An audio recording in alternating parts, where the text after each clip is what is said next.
దేవుని సముఖానికి చేరువచ్చిన ప్రతి ఒక్కరికి ప్రభునామంలో నా వందనాలు తెలియజేస్తున్నాను.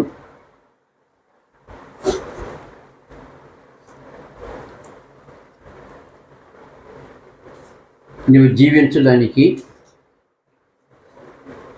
చనిపోయిన తర్వాత జీవించడానికి నీ ఉద్దేశించింది ఎక్కడ అనే విషయాన్ని మనము కొంత భాగం ఆలోచించున్నాం. దానికి ఆధారంగా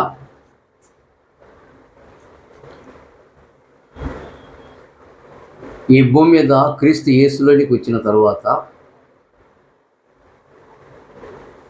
ఈ భూమి మీద నీ జీవించే జీవితం ఎలాంటిది, జీవించే జీవితం ఎలాంటిదో మొదటి శతాబ్దంలో క్రైస్తవులైన వారు ఎలాంటి జీవితాన్ని జీవించారో వాటిని మనకు గ్రంథస్థం చేయించి మనమందరము విశ్వాసంలో ఎదగడానికి, ప్రతి విషయంలో ప్రభువైన యేసుక్రీస్తు వారిని చూడడానికి మనకు ఆధారంగా వారి జీవితాలు ప్లస్ దేవుని యొక్క లేఖనాలు ఉన్నాయి. వాటిని మనము జాగ్రత్తగా పఠించి అర్థం చేసుకొని జీవితాన్ని క్రైస్తవుడిగా ఈ భూమి మీద ఎలా జీవించాలనేది మనము తెలుసుకోవడానికి మొట్టమొదటిగా ఫిలిప్పీయులకు 2వ అధ్యాయము 12వ వచనంలో, కాగా నా ప్రియులారా మీరు ఎల్లప్పుడూ విధేయులైన ప్రకారము, ఒకసారి విధేయులు మరొకసారి అవిధేయులుగా, ఎక్కడ విధేయులై ఉండాలి, ఎక్కడ అవిధేయులు కాకుండా ఉండాలి, ఈ రెండు విషయాలు మనం జాగ్రత్తగా గ్రంథంలో మనం విడమరిచి చూసినప్పుడు ప్రతి విషయాన్ని దేవుడు తన పిల్లలైన వారు ఈ భూమి మీద ఎలా జీవించాలనేది మనకి వివరించున్నారు. కాబట్టి ఇప్పుడు చెప్తున్నాడు, నా ప్రియులారా మీరు ఎల్లప్పుడూ అన్నాడు. ఎల్లప్పుడూ అంటే దాని అర్థం ఏంటి? నీవు క్రీస్తు యేసులోనికి వచ్చిన తరువాత, అంటే నువ్వు క్రైస్తవుడుగా బాప్తిసం పొంది ఒడ్డుకు వచ్చిన తర్వాత అప్పటి నుండి నువ్వేం చేయాలి? నేను క్రైస్తవుణ్ణి, క్రైస్తవుడు ఈ భూమి మీద ఎలా జీవించాలి, ఎలా జీవించకూడదు, ఎలా జీవించితే దేవునికి మహిమకరంగా ఉంటుంది అనే విషయాల గురించి మాట్లాడుతూ ఇప్పుడు ఏం చెప్తున్నాడంటే మనకి ఒక సాదృశ్యాన్ని మనకు చూపించాడు. రాసిన పౌలు గారినే మనం గమనించినప్పుడు కొరింథీ మొదటి పత్రిక 11వ అధ్యాయంలో, కొరింథీయులకు మొదటి పత్రిక 11వ అధ్యాయంలో పౌలు గారు మనకు ఒక విషయాన్ని మనకు తెలియచేస్తున్నారు. జాగ్రత్త చూడండి. అక్కడ నేను క్రీస్తును పోలి నడుచుకొనుచున్న ప్రకారము అన్నాడు. పౌలు గారు ఎవరిని చూసి నడుచుకుంటున్నాడు? క్రీస్తును పోలి. ఇది సాధ్యమా? ఒకసారి మనం జాగ్రత్తగా గమనించాలి. సాధ్యం కాకపోతే పౌలు గారు ఈ మాట మనకు రాసి ఉన్నాడు. మన జీవితంలో క్రైస్తవుడిగా సాధించవచ్చు అని జీవించిన వ్యక్తి మనకు తెలియచేస్తున్నాడు. ఒకవేళ క్రీస్తును పోలి జీవించకపోతే ఇక్కడ పౌలు గారు అబద్ధికుడు అవుతారు ఖచ్చితంగా. అంతే కదండి, ఖచ్చితంగా అబద్ధికుడు అవుతాడు. నేను క్రీస్తును పోలి నడుచుకుని ప్రకారము ఇప్పుడు ప్రతి క్రైస్తవులు మీరు అన్నాడు, ప్రత్యేకించి కొరింథీలో ఉన్నవారు. ఇది కొరింథీ సంఘానికే పరిమితి అంటే కాదు. ప్రభు నామములో ప్రపంచంలో ఎక్కడా చేరి ఉన్న ఆ ప్రతి క్రైస్తవులు వారిని గురిపెట్టి చూడాలి. అదే చెప్తున్నాను, మీరు నన్ను పోలి నడుచుకొనడి. అప్పుడు నన్ను పోలి నడుచుకొనుడి అని పౌలు గారు చెప్పినప్పుడు పౌలు ఎలా నడుచుకున్నాడు?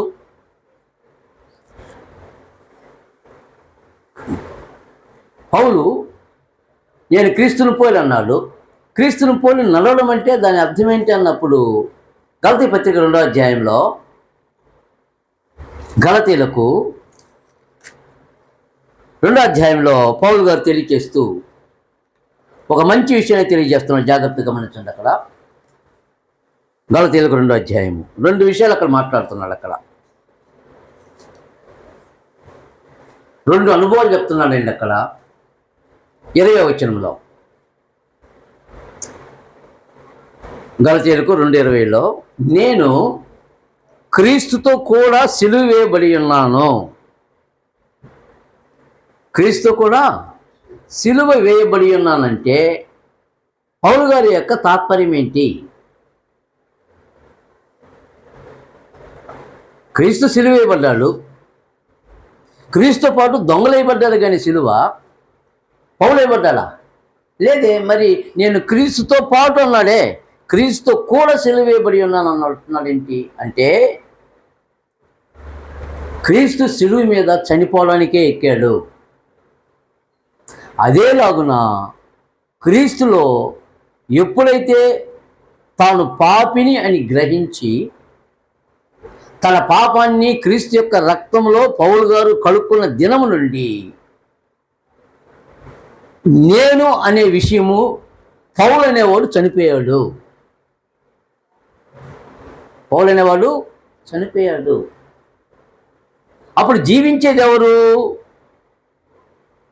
ఇక్కడ జీవించు వాళ్ళను నేను కాను. ఒక క్రైస్తవంలో ఎవరు జీవించాలి? క్రీస్తే నా యందు జీవించుతున్నాడు. ఎవరు జీవించాలి? క్రీస్తు ప్రభు జీవించాలి. కాబట్టి దానికి ఆధారంగా సపోర్ట్ చేస్తున్నాడు. ఇప్పుడు నేను ఇప్పుడు శరీరమందు జీవించుచున్న జీవితము నన్ను ప్రేమించి నా కొరకు తన్ను తాను అప్పగించుకున్న దేవుని కుమారుని యందలి విశ్వాసం వలన జీవించుచున్నాను. ఇది క్రీస్తును పోలి జీవించడం అంటే. తను చంపుకుంటున్నాడు. పాపానికి పురికొల్పే ప్రతి అవినీచమైన ఆలోచనను మనకు క్రీస్తు ఎలా సిలువెక్కాడో అలాగూ పౌలు తను తానే సిలువకు అప్పచెప్పుకున్నాడు. అంటే వాటిని చంపేస్తున్నాడు. దుష్టమైన ఆలోచనలు చంపేస్తున్నాడు. దుర్మార్గమైన పనుల గురించిన ఆ యొక్క యోచనలు చంపేస్తున్నాడు. అవి చంపితే కానీ క్రీస్తులో జీవించడానికి వీల్లేదు. క్రీస్తు జీవించాలంటే నేను అనే అహం అనేవాడు చావాలి. నా దురలవాట్లు చావాలి. నా దుర్మార్గమైన పనులు చావాలి. నేను తప్పులు చేస్తూనే ఉంటాను. క్రీస్తు నాలో ఉండాలంటే జరుగుద్దా? జరగని పని. మోసపోతున్నాం మనం. ఒక దాసుడు 2 యజమానులకు బాబా పని చేయలేడు. అంతేనా? ఒక దాసుడైన వాళ్ళు 2 యజమానులకు పని చేయగలడా? చేయలేడు. అదేలాగునా నువ్వైనా సరే నేనైనా సరే ఆదివారం నాడు మాత్రమే నేను ప్రభువుకు పని చేస్తాను, మిగిలిన 6 రోజులు లోకానికి నేను సాతానుడికి పని చేస్తానంటే ప్రభు ఒప్పుకుంటాడా? ఒప్పుకోడు. కాబట్టి పౌలు గారి యొక్క ఆలోచన చెప్పింది. ఇప్పుడు నువ్వు నేను ఎలా జీవించాలి? ఈ భూమి మీద నేను క్రీస్తుని పోలి జీవించుతున్నాను అని తెలియచేసిన పౌలు గారి యొక్క ఆలోచన మేరకు క్రీస్తే నా యందు జీవిస్తున్నాడని ధైర్యంగా చెప్పాడు. ఎందుకంటే తాను క్రీస్తు నందు జీవిస్తున్నాడు కనుక చెప్పాడు ధైర్యంగా. అప్పుడు నువ్వు నేను ఎలా జీవించాలి? కొరింథీయులకు 2వ పత్రిక 5వ అధ్యాయము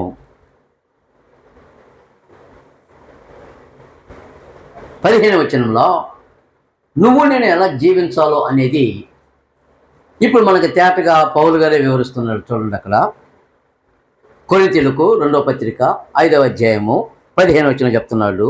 జీవించువారు ఇక మీదట, అదిగోండి ఆటోమేటిక్గా వచ్చేసింది. జీవించువారు ఇక మీదట తమ కొరకు కాక, అంటే ఇది క్రైస్తవ జీవితం అంటే. చనిపోయిన తర్వాత నువ్వు ఎక్కడ ఉండబోతావు, నువ్వు ఎక్కడ జీవితాన్ని జీవించబోతావు అనేదానికి ఎదుగో ఇక్కడ ఫౌండేషన్ వేస్తున్నాడు పౌలు గారు. నేను చనిపోయిన తర్వాత ప్రభువైన యేసుక్రీస్తుతో పాటు తండ్రి అయిన దేవుడుండే ఆ పరలోకంలో మనము జీవించాలంటే చెప్తున్నాడు పౌలు గారు, జీవించువారు ఇక మీదట తమ కొరకు కాక. చాలా ఆలోచించవలసిన ముఖ్యమైన విషయం ఈ విషయం. ప్రతి క్రైస్తవుడు నువ్వు నేను ఎరగాలి. అదే చెప్తున్నాడు ఇక్కడ. తమ కొరకు కాక అన్నప్పుడు అప్పుడు నేను ఎవరి కొరకు జీవించాలి ఈ భూమి మీద అంటే ఇప్పుడు చెప్తున్నాడు, తమ నిమిత్తము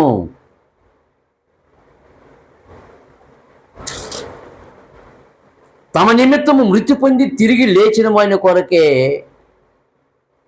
మనం జీవించాలి. మన నిమిత్తము ఆయన మన కొరకు చనిపోయాడు ఆయన. కాబట్టి చెప్తున్నాడు, తమ నిమిత్తము మృతి పొంది తిరిగి లేచిన వాని కొరకే జీవించుటకు ఆయన అందరి కొరకు మృతి పొందినని నిశ్చయించుకొనుచున్నాము. నా కొరకు ఎవరైతే చనిపోయారో,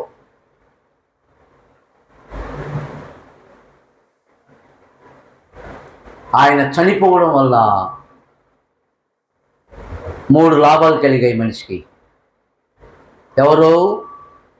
ప్రభువైన యేసుక్రీస్తు వారు మానవుల కొరకు చనిపోయినందువల్ల మానవునికి 3 లాభాలు కలిగాయి. 1, మేము భక్తిహీనులమై ఉన్నాము. భక్తికి మాకు సంబంధం లేదు, మేము భక్తిహీనులము. మనం ఇంకనూ భక్తిహీనులమై ఉండగా క్రీస్తు యుక్త కాలమున మన కొరకు చనిపోయాడు.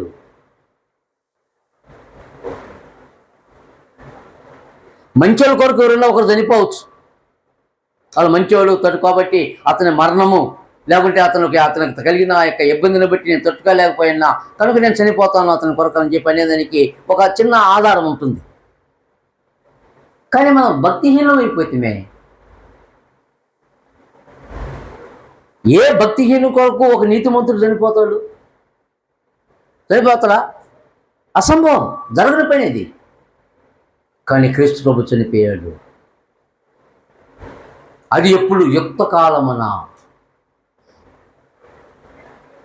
నా భక్తిహీనతను పాలదొలడానికి.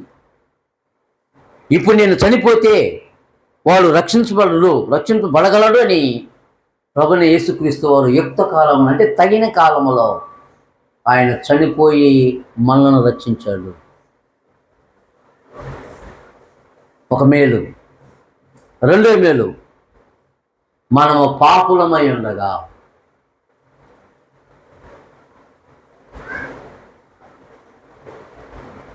నా అపరాధాలు నన్ను పాపానికి లాగేసాయి. నా పనులు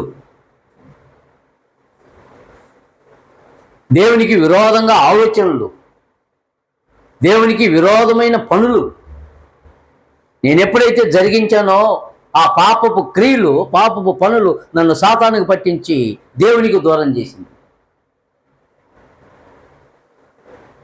పాపి సాతాను యొక్క ఆధీనంలో ఉండి వాని యొక్క కటకటాల్లో ఉండి చేతులు సాపుతున్నాడు. ఎవరు రక్షించాలో ఆయన చేయి చాపబడి ఉంది, కానీ అందరూ అందుకోలేకపోతున్నారు. కారణమేమి? మీ పాపములు మీకును దేవునికి అడ్డం వచ్చాయి. కాబట్టి మీరు ప్రార్థించినా ఆయన ఆలకింపకున్నాడు. అప్పుడు దేవుడు మానవుని యొక్క మొరలు ఆలకించాలంటే ఏం పోవాలి? ఆ అడ్డమైన పాపపు గోడ పోవాలి. అడ్డమైన పాపపు గోడ పోద్దా? ఎవరో ఒక ఆయన పడగొట్టాలి కదా. మానవ పాపాలు ఒక్కొక్క పాపం ఒక్కొక్క రాయి.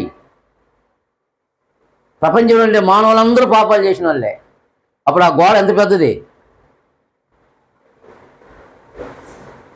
ఎరుకో గోడల కంటే పెద్ద గోడ, లావైన గోడలు ఉంటాయి, అంతే కదా. ఎరుకో గోడలు 18 అడుగుల వెడల్పు. అప్పుడు మానవ పాపాలతో కట్టిన సాతాను కోట ఎన్ని ఎరుకోలు పెడితేనో ఎవరు అలాంటి పాపపు గోడను పడగొట్టగలరు?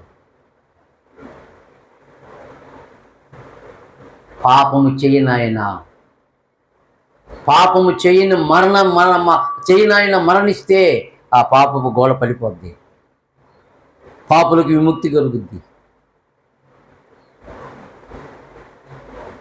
కాబట్టి ఇప్పుడు ఏం చేశాడు ఆయన? హెబ్రీయులకు 10వ అధ్యాయంలో మనకు ఒక మాట చదవగలం మనం. హెబ్రీయులకు 10వ అధ్యాయంలో ప్రభువైన యేసుక్రీస్తు వారు ఈ భూమి మీదకి వచ్చినప్పుడు ఆయన గురించి తెలియజేసిన యొక్క ఆ సందేశంలో 5వ వచనం నుండి 10వ అధ్యాయము హెబ్రీ పత్రిక 5వ వచనంలో చెప్తున్నాడు, కాబట్టి ఆయన ఈ లోకమందు ప్రవేశించున్నప్పుడు ఈలాగు చెప్పుచున్నాడు, బలియు అర్పణయు నీవు కోరలేదు కానీ నాకొక శరీరమును అమర్చితివి. దేవుడు ఏం ఇచ్చాడు? ప్రభుకి శరీరాన్ని ఇచ్చాడు, రక్తమాంసులు గల దేహాన్ని ఇచ్చాడు. ఎందుకు ఇచ్చాడు? ఎందుకండి ఇచ్చింది? పాపులను రక్షించుటకు క్రీస్తు యేసు ఈ లోకానికి వచ్చాడు. ఆయన రాకపోతే పాపం అనే గోడ బాదు. అదే చెప్తున్నాడు. ఆయన ఈ లోకం ముందు ప్రవేశించినప్పుడు దేవునితో చెప్తున్నాడు, నీవు అర్పణయు బలులు కోరలేదు కానీ నాకు ఒక శరీరం ఇచ్చావు. పూర్ణ హోమములు పాప పరిహారార్థ బలులు నీకు ఇష్టమైనవి కావు. అప్పుడు నేను నీ గ్రంథపు చుట్టూలో నన్ను గురించి రాయబడిన ప్రకారం దేవా, ఎవరి చిత్తం నెరవేర్చడానికి వచ్చాడు? నీ చిత్తము నెరవేర్చుటకు ఇదిగో నేను వచ్చి ఉన్నానంటేని. కాబట్టి దేవుని యొక్క చిత్తాన్ని నెరవేర్చడం అంటే మానవుల పక్షంగా ఆయన బలవ్వాలి, అది దేవుని యొక్క చిత్తము.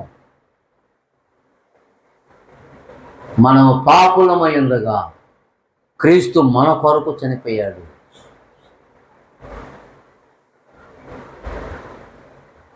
రెండో మేలు. మూడవ మేలు, మనము శత్రువుమై ఉన్నాము. పాపం చేసిన మానవులు దేవునికి దూరమై ఏమయ్యాడు? శత్రువు, ఎనిమి.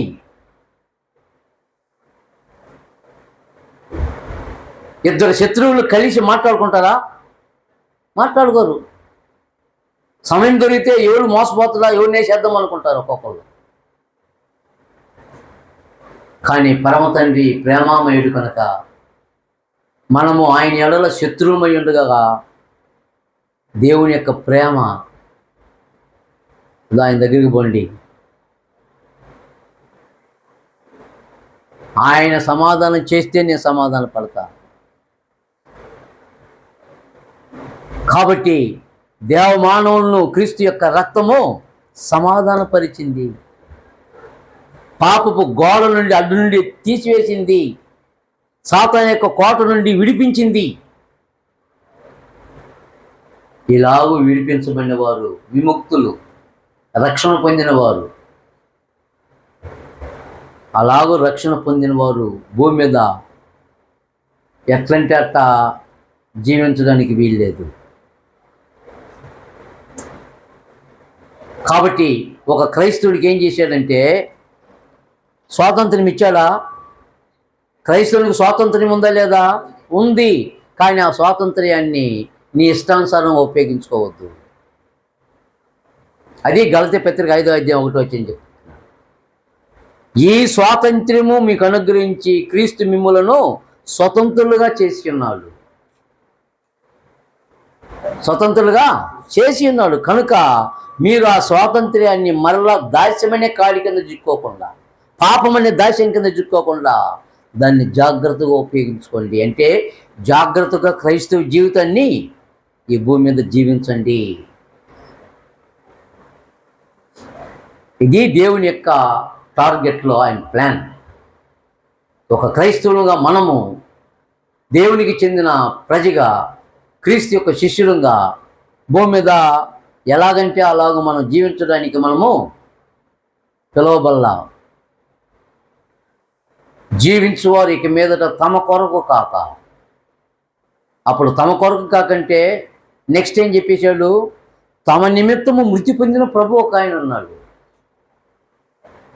మనందరి కొరకు ఆయన మరణాన్ని రుచి చూసిన వాడు. మన కొరకు చనిపోయి సమాధి చేయబడినవాడు. కాబట్టి భూమి మీద నువ్వు 10 సంవత్సరాలు జీవించబోతావో, లేదు 20 సంవత్సరాలు జీవించబోతావో క్రైస్తవుడిగా, 30, 40, 50 దేవుడు అనుగ్రహిస్తే ఒక 60, 70 సంవత్సరాలు భూమి మీద క్రైస్తవుడిగా జీవించబోతావో, ఆ సంవత్సరాల్లో 50 సంవత్సరములు ఈ భూమి మీద జాగ్రత్తగా నీ సొంత రక్షణను ఏం చేయాలి? భయముతో, వణకతో కాపాడుకోండి. నా సొంత రక్షణ నాకు అనుగ్రహించేసాడు దేవుడు తన కుమారుని యందు. కాబట్టి ఆ రక్షణ నేనేం చేయాలి? నేను కాపాడుకునే బాధ్యత నీది, నాది. నీది, నాది. అప్పుడు బాధ్యత మన తల మీద పెట్టినప్పుడు, అప్పుడు ఈ లోకంలో మానవుడు క్రైస్తవుడుగా, రైట్, ఇప్పుడు నేను బోర్డు మీద ఒక విషయం మాట్లాడతా, జాగ్రత్తగా గమనించండి. క్రైస్తవుడు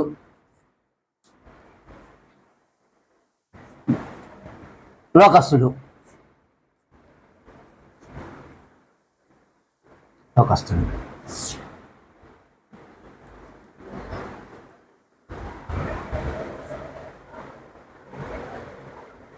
క్రైస్తవుడు తినాలి కదా,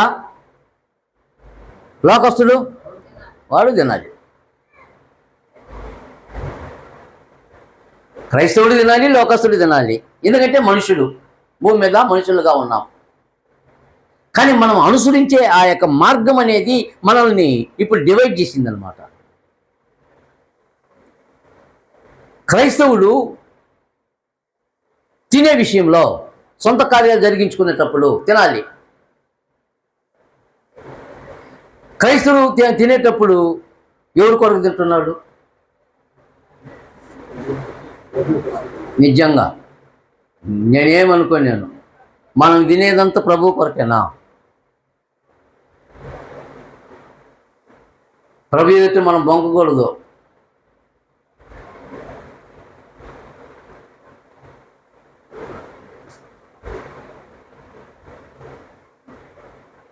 రోమపత్రిక 14వ అధ్యాయం 1వ వచనంలో, లేదు 4వ వచనం నుండి చూద్దాం.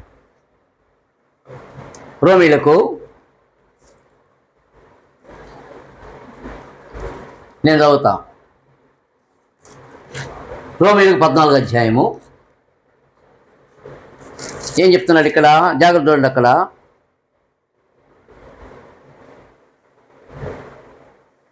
7వ వచనం చదువుతున్నా. 14:7 చెప్తున్నాడు,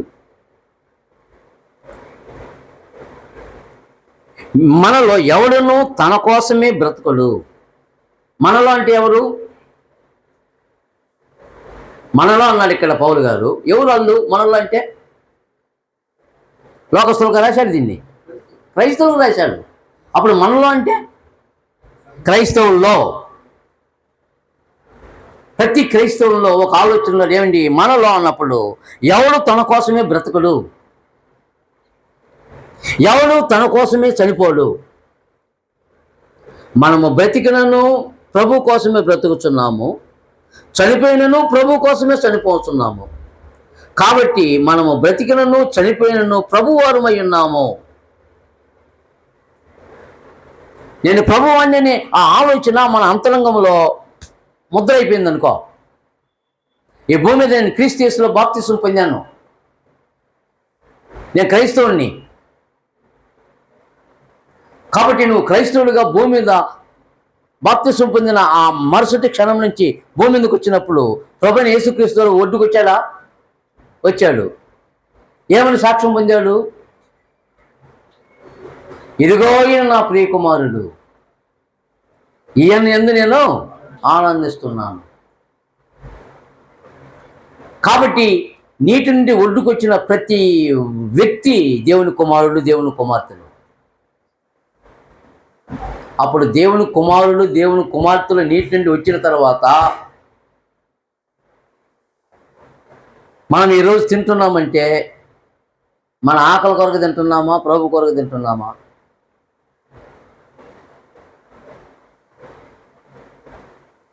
చాలా కష్టంగా ఉంటుంది క్రైస్తవ జీవితం. ఆకలి కొరకే తినేది, తినకపోతే సస్తం. కానీ నువ్వు తినేటప్పుడు నీ యొక్క నా యొక్క ఆలోచనలో ఈ కార్యము నా ప్రభు కొరకు చేస్తున్నాను. మనలో ఎంతమందికి అలవాటు ఉందో భోజనం ముందుకు వచ్చినప్పుడు ప్రార్థన చేసేది?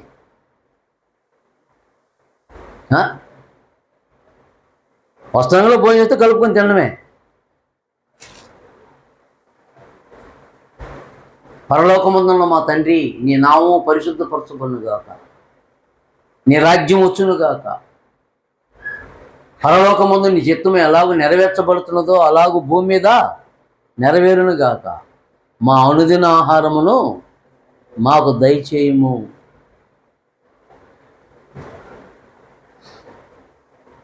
మనం తినే ఆహారము దేవుడిస్తే వచ్చింది.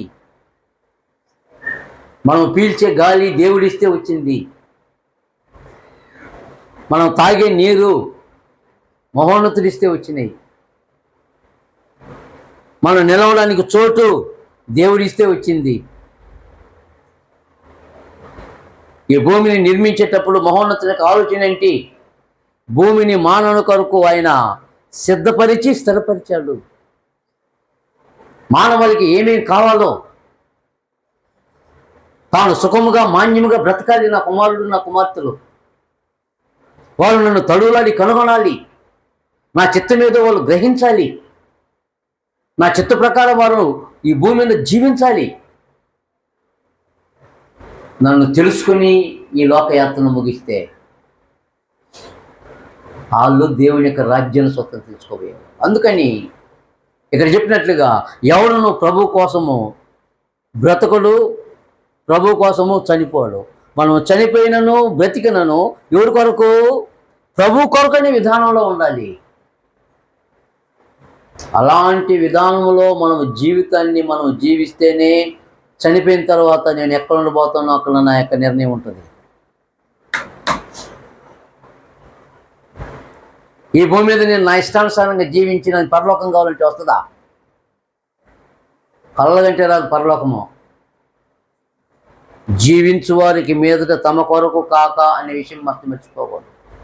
నేను జీవించే జీవితము నన్ను ప్రేమించి నా కొరకు ప్రాణత్యాగం చేసిన ఆయన కొరకు జీవిస్తున్నా.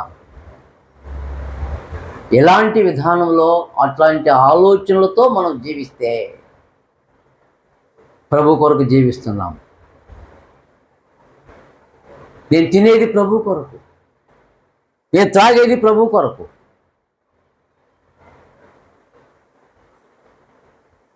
రైట్. ప్రభు కొరకు తినని వాడు ఎక్కడుంటాడో చూద్దాం. ప్రభు కొరకు తినని వాడు ఎవడున్నాడో కొరింథీయులకు మొదటి పత్రిక 8వ అధ్యాయము.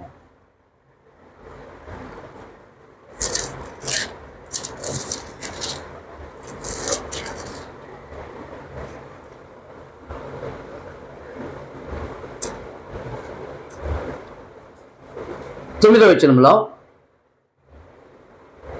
కొరింథీయులకు మొదటి పత్రిక 9వ అధ్యాయము 8వ అధ్యాయం 9వ వచనం చెప్తున్నాడు. అయినను మీకు కలిగి ఉన్న ఈ స్వాతంత్ర్యం వలన బలహీనులకు అభ్యంతరము కలగకుండా చూసుకునుడి. స్వాతంత్రం ఉంది నీకు,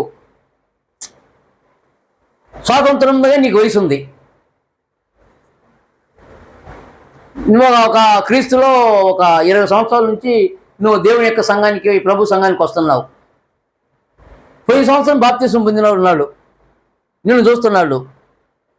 నువ్వు ఆరాధనకు వచ్చేది చూస్తున్నాడు, నువ్వు మాట్లాడేది చూస్తున్నాడు, నువ్వు పాడేది చూస్తున్నాడు, నువ్వు చేసే ప్రార్థన చూస్తున్నాడు. తన దృష్టి అంతా ఎవరి మీద ఉంది? ఎవరి మీద ఉంది? నీ మీద ఉంది. ఆ బలహీన యొక్క దృష్టి ఎవరి మీద ఉంది? నీ మీదనే ఉంది. నా తప్పు కాదు అది. అతడు క్రీస్తుకు చెందిన ప్రజే, కానీ తనకంటే ఒక సీనియర్స్ని చూస్తుంటారు అన్నమాట వాళ్ళు. అలాంటి సమయంలో సీనియర్ అయిన నీవు ఇప్పుడు ఈ సీనియర్ ఏం చేశాడో చూద్దాం. ఇక్కడ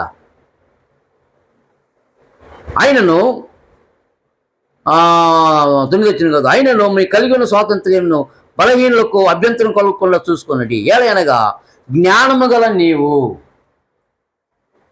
అప్పుడు నీ జ్ఞానము గల నీవు అన్నాడు. అప్పుడు నిన్ను చూసే వ్యక్తికి ఏం లేదు, జ్ఞానం లేదని అర్థం. అంత పెద్దగా జ్ఞానం లేదు. జ్ఞానం అంటే అర్థం ఏంటంటే తెలుసుకొనుట, విషయాలు తెలుసుకొనుట. అతను ఎక్కువగా తెలుసుకోవాలా. నువ్వు బాగా తెలుసుకున్నావు. నువ్వు బాగా తెలుసుకుని ఏం చేసినావు? విగ్రహాలయంలో పొంగలు పెడుతున్నారు. విగ్రహాలయంలో పొంగలు పెడుతున్నారు. లేదు ఒక దాన్ని వేసినారు, ఒక యాటని కోసినారు, బాగా బిర్యానీ వండుతున్నారు. ఇప్పుడు జ్ఞానం వల్ల నీవు విగ్రహాలయంలో ఎవరు కూర్చుంటారు?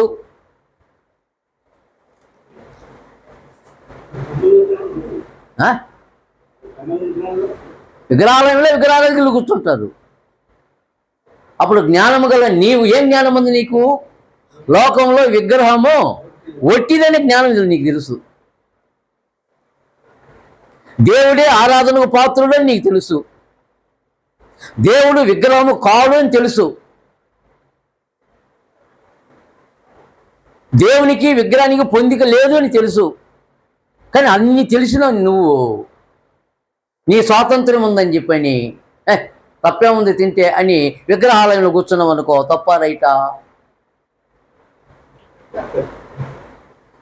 ఎవరు ఎలా తప్పు చేస్తున్నావు?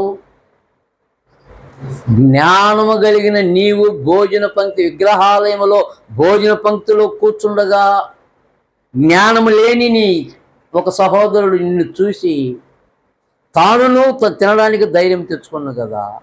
అంటే తినడానికి కొంతమంది లాజిక్ పట్టుకున్నారు అన్నప్పుడు. లాజిక్ పాయింట్ పట్టుకొని ఏం చేశారు? మీరే చదవండి. 8వ వచనము. భోజనమును బట్టి దేవుని ఎదుట మనం మెప్పు పొందము. తినకపోయినందున మనకు తక్కువ లేదు, తిననందున మనకు ఎక్కువ లేదు అని ఈ మాటను పట్టుకొని దాందేముంది బ్రదరు? ఏం చెప్పినాడు 8వ వచనంలో? భోజనం బట్టి మనం దేవుని దగ్గర మెప్పు పొందాం. కాబట్టి తిన్నా ఒకటి, తినకపోయినా ఒకటే. అది చెప్పినాడు కదా పౌలు. తిన్నందున ఎక్కువ లేదు, తినకపోయినా తక్కువ లేదని చెప్పాడు. కాబట్టి నీకు ఇష్టమంటే తిను ధారాళంగా. లాజిక్ పాయింట్ మాట్లాడేశాడు. తప్పు. వాడు 8వ అధ్యాయం చూసినాడు కానీ ఆ జ్ఞానవంతుడు 10వ అధ్యాయం చూడలేదు. 10వ అధ్యాయంలో ఏముంది? 10వ అధ్యాయం తీయండి. ఇప్పుడు చెప్పండి దానికి అర్థం.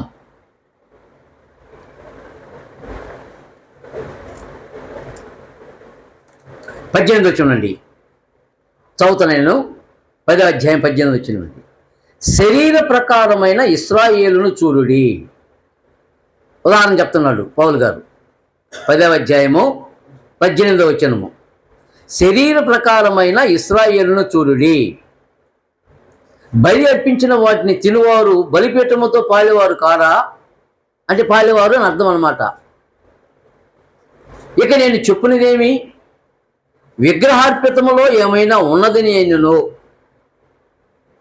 విగ్రహములలో ఏమైనా ఉన్నదని చెప్పేదనా? లేదు కానీ అన్యజనులు అర్పించు బలులు దేవునికి కాదు, దయ్యాలకే. జ్ఞానము గల నీవు ఏ భోజనం చేయబోతున్నావు? నువ్వు దయ్యాల భోజనం చేస్తున్నావే. జ్ఞానమా అది? దయ్యాల భోజనం చేసి నువ్వు పరలోకంలో కూర్చుంటావా? ఏమండి, మీరు దయ్యములతో పాడేవారు అవటం నాకు ఇష్టం లేదని చెప్పిన తర్వాత, లేదు నాకు జ్ఞానం ఉంది, నాకేం చేయదని చెప్పి నేను విగ్రహాలలో కూర్చుంటే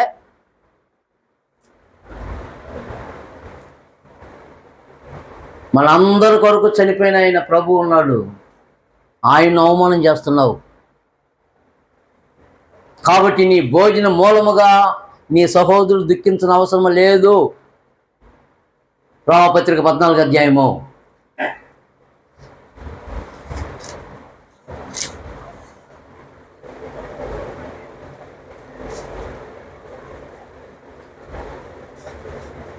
15వ వచనంలో 14-15 చెప్తున్నాడు, నీ సహోదరుడు నీ భోజన మూలముగా దుఃఖించిన ఎడలా.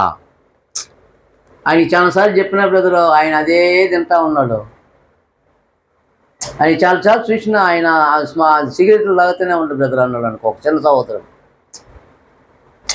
దీనిది ఏముంది, తప్పేముంది, లాగిన వదిలిపెట్టిన పోకపోయింది, నేను కానీ లోపల పెట్టుకున్నానా? లేదు, తప్పలేదు, దాని ఏముంది, నాకు నేను తీర్పు తెచ్చుకున్నా, తప్పులేదని. ఎవరు నలిగిపోతున్నారు? ఎదుటి సహోదరులు నలిగిపోతున్నాడు. ఇదేనా క్రైస్తవ జీవితం అంటే?